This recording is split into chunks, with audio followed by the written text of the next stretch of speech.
Sandsynlighedsregning. Det er bare lige kort. Det er matematikken, der handler om at bestemme, hvor sandsynligt det er, at en hændelse sker. Subjektiv og objektiv sandsynlighed. Objektiv, det er det her, der kan regnes præcist. For eksempel så er det sandsynlighed for en 6'er på en terning. Den er jo så en 6/del, fordi der er 6 sider på en terning. Og så har man også en 12 side, hvor der er en 12 del. Og subjektiv, det er en slags mavefornemmelse. For eksempel det her med, jeg tror, der er 20% chance for regn i morgen, fordi der for eksempel har været regn i dag. Hvad er et udfald, og hvilken notation benyttes? Et udfald, det er et resultat. For eksempel hvis vi slår en terning, så kan udfaldet for eksempel være 4, fordi der er fra 1 til 6. Og den notation, der benyttes, det er typisk små tal eller bogstaver. Hvad er et udfaldsrum, og hvordan defineres det?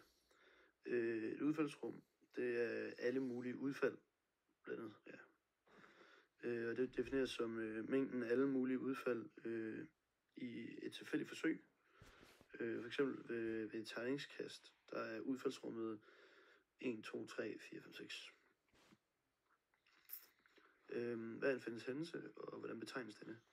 En fælles hændelse, det er den hændelse, hvor 2 eller flere hændelser sker samtidig. For eksempel så, hvis A, så der trækker vi for eksempel et kort, der er rød, og B, det er at trække et kort, der er et S. Så er A fælleshændelse. B, det er jo så hændelsen at trække et kort, der er både rød og S. Så et rødt S. Hvad er en foreningshændelse, og hvordan betegnes denne? En foreningshændelse, det er en hændelse, hvor mindst en af 2 eller flere hændelser sker.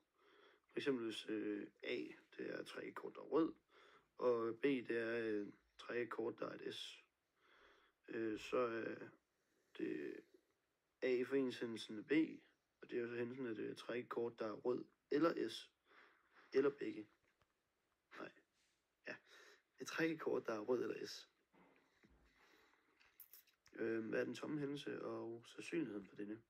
Den tomme hændelse, det er den hændelse, der aldrig kan ske. Der er ingen udfald i den her hændelse. Hvis vi har en terning, så kaster vi den. Og så er hændelsen at slå et 7-tal, og det kan jo aldrig ske, fordi der kun er 6 sider. Og det betyder bare, at det er en tom hændelse, så er pæn altså lige med 0. Hvad er betinget sandsynlighed? Det handler om, hvad er sandsynligheden for A, hvis vi allerede ved, at B det er sket. For eksempel hvis sandsynligheden for at slå et ligetal, hvis vi ved, at tallet er større end 3, så er der jo kun 4 og 6 tilbage, så der er en 2/3 chance. Hvad er uafhængighed? 2 hændelser er uafhængige, hvis de ikke påvirker hinanden. For eksempel hvis vi kaster 2 mønter på en gang, så A, den første mønt, den viser kronen, og B, den anden mønt, viser kronen. Så har vi ligningen P parentes A er lige med en anden del, eller 50%, og P parentes B er også en anden del, eller 50%. Så sandsynligheden for begge sker, der har vi P parentes A ubetinget B, lige med P parentes 2 kroner, lige med en 4/del. Så hvis vi lægger det sammen, så har vi P parentes A gange med P parentes B, som er lige med en anden del gange en anden del, som så er lige med en 4/del. Så derfor er A og B uafhængige, fordi det ene møntkast, det ikke påvirker det andet. Hvad er Bayes-formel? Bayes-formel, den bruger man til at vende betingede sandsynligheder, som vi kan sige, så vi kan regne dem baglæns. Formlen lyder P parentes A streg B, og stregen den viser bare, hvor sandsynlig A er, hvis B allerede er sket.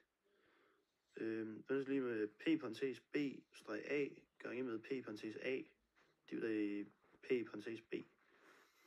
Og Bayes-formel, den er jo vigtig i sandsynlighedsregning, fordi det gør det muligt at opdatere vores vurderinger med ny information. Ofte kender vi sandsynligheden for en hændelse i en retning. For eksempel, hvad kan man sige, er den testerne positiv, hvis man har en sygdom, så kan man jo bruge biasformen.